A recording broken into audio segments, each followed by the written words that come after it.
Hello everyone, আজকে নিয়ে চলেছি কাঁকড়ার রেসিপি। তার জন্য কাঁকড়াটাকে পরিষ্কার করে ছাড়িয়ে নিয়ে নুন, হলুদ আর গোলমরিচ মাখিয়ে একটু রেখে দিতে হবে কিছুক্ষণ।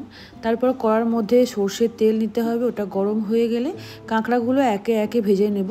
কাঁকড়ার পেটে ডিম থাকে, চাইলে আপনি ওটা আলাদা করেও ভাজতে পারেন। আমি কিন্তু কাঁকড়ার পেটে রেখে দিয়েছি। এইভাবে একটু অল্প ভেজে নিলেই কাঁকড়ার পেটের ডিমগুলো ঠিক ওইভাবেই থেকে যাবে, তাহলে আলাদা করে ভাজার আর কোনো প্রয়োজন পড়বে না।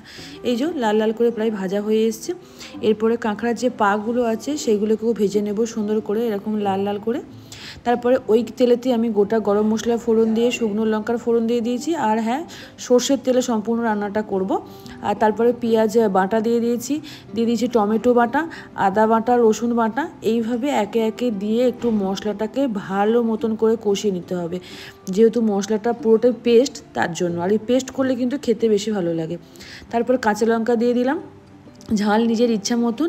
আর দিলাম 1 চামচ হলুদ গুঁড়ো, জিরে গুঁড়ো, ধনে গুঁড়ো, যেটা আমাদের কমন মশলা। আর তারপরে একটু রেড চিলি পাউডার। আর হ্যাঁ, ঝালের জন্য আর একটু দেবো, কাঁকড়া না একটু ঝাল ঝাল খেতে বেশি ভালো লাগে। তো এইভাবে মশলাটা দিয়ে অনেকক্ষণ ধরে কষিয়ে নিতে হবে। তারপর যখন তেলটা একটু ছেড়ে ছেড়ে আসবে, তারপরে আমরা এর মধ্যে লবণ অ্যাড করব।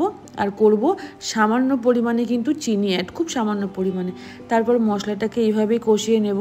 এখানে কিন্তু কোনো জল অ্যাড করিনি, কারণ এটা যেহেতু মশলাটা পেস্ট।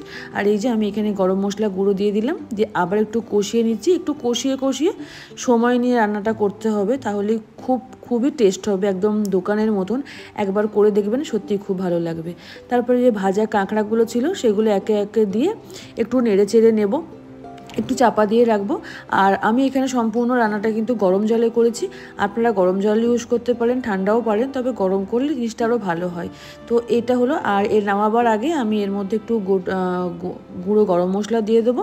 তারপর এটাকে নামিয়ে নেব, এবং গরম ভাতের সঙ্গে এটা জাস্ট অসাধারণ খেতে লাগলো। তো কেমন লাগলো আজকে আমার এই ভিডিওটা, অবশ্যই কমেন্ট বক্সে জানাবেন।